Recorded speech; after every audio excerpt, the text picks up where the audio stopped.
Hello বন্ধুরা, আসসালামু আলাইকুম। আজকের আমাদের আলোচ্য বিষয় হচ্ছে ডায়াবেটিস পর্ব 3।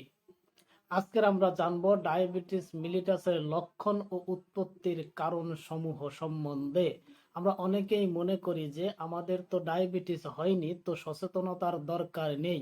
কিন্তু এই মরণ ব্যাধি যদি একবার আপনার শরীরে বাসা বাঁধে, তাহলে আপনার জীবনকে, যদি বরিশালের ভাষায় বলি, একদম তেনা তেনা করে দেবে।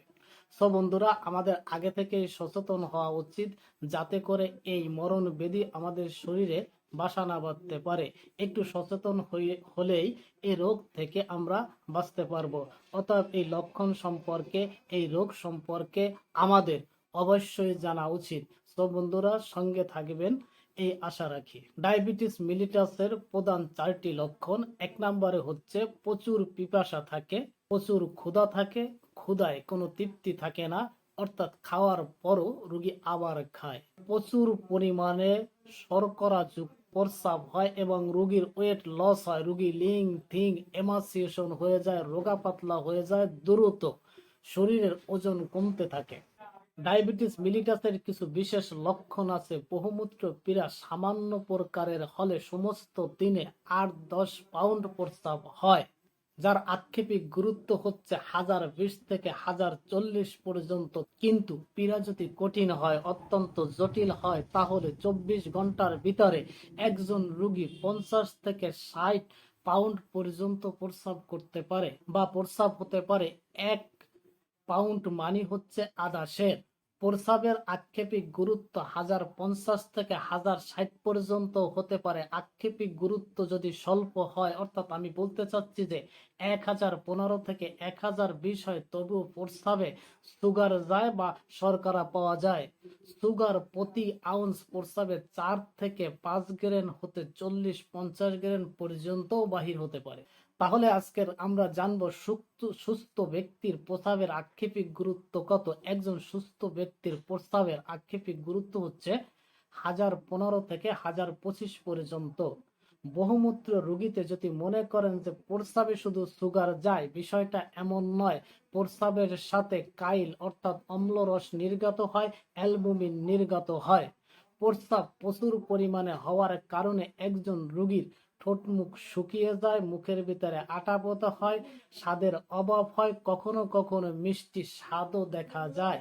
কঠিন প্রকারের পীড়ায় প্রস্রাব তীব্র হওয়ার কারণে মূত্রনলীর মুখে ক্ষত হয়, প্রস্রাব ত্যাগকালীন প্রস্রাবে একটি জ্বালা পোড়া হয়, প্রস্রাব অফেন্সিভ বা দুর্গন্ধযুক্ত হয়, প্রস্রাব যেখানে সেখানে করলে সেই জায়গায় মাছি বসে, পিপিলিকা বসে, গায়ে চুলকায়, জননেন্দ্রিয়ে চুলকানি হয়, এক প্রকার গা হয়, দাঁতের গোড়া আলগা হয়ে যায়, রক্ত পরে, পেট সর্বদা এমটিনেস বা খালি খালি বোধ হয়, ক্ষুধা ও তৃষ্ণা হয়, মাথার চুল উঠে যায়, হাত পা জ্বালা করা পরে একটা ব্যাক পেইন বা লাম্বাগ পেইন হয়, বা কোমরে একটি ব্যথা হয়।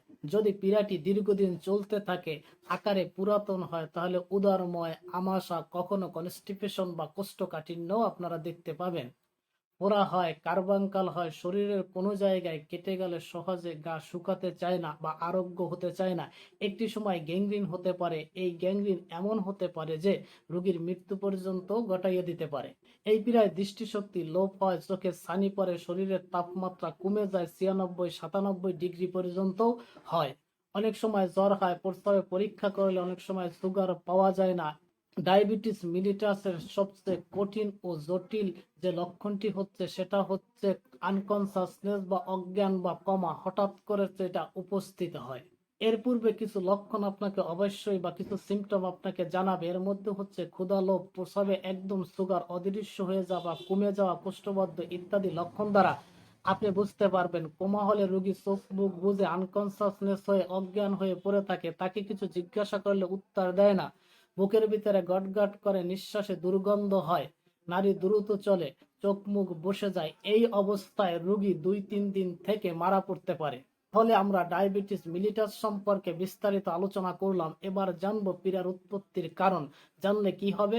জানলে এই সুবিধা হবে যে যাতে করে আপনি সচেতন হতে পারবেন।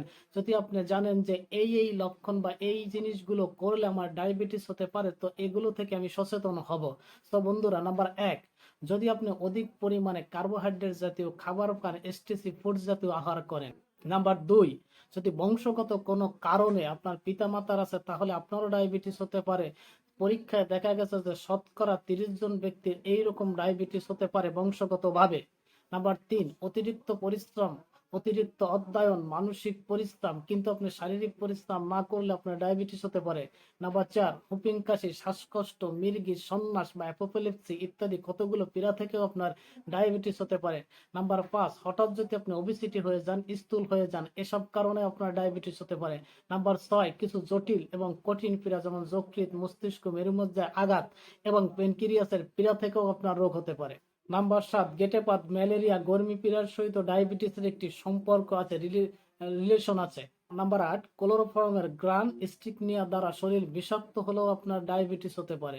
সো ডায়াবেটিস কাদের বেশি হয়? স্ত্রীলোক অপেক্ষা পুরুষদের ডায়াবেটিস বেশি হয়। কোন বয়সে বেশি হয়? 50 থেকে 60 বছর বয়সের মধ্যে বেশি হয়। কিন্তু এখন বর্তমান সময়েও দেখা যায় যে আমার বয়সী অনেক রোগী পাওয়া যায় যাদের এরকম ডায়াবেটিস হয়ে থাকে। তো বন্ধুরা, এতক্ষণ সঙ্গ দেওয়ার জন্য ধন্যবাদ।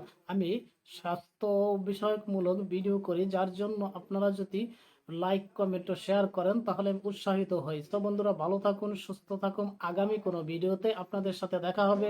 আসসালামু আলাইকুম রহমতুল্লাহ।